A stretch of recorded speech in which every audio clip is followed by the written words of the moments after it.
আজকে নবীনগরে অপ্রত্যাশিতভাবে অনাকাঙ্ক্ষিতভাবে জনগণের প্রত্যাশার বাইরে প্রাথমিক মনোনয়ন ঘোষণা করা হয়েছে।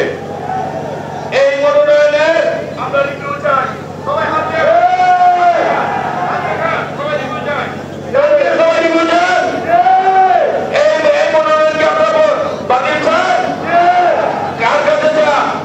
আমাদের নেতা জনাব তারেক রহমানের কাছে আমরা রিভিউ জানাচ্ছি।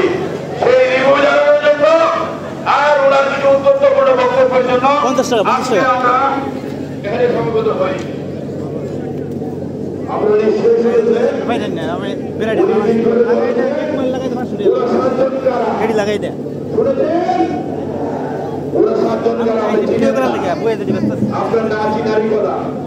কারণ আপনি আন্দোলন সংগ্রামে ছিলেন না, আপনি রাজপথে ছিলেন না, আপনি জাতীয়তাবাদী ছাত্র দলের রাজনীতি করেন নাই, আপনি নবীনগরের বিএনপিকে গড়ে তোলেন নাই।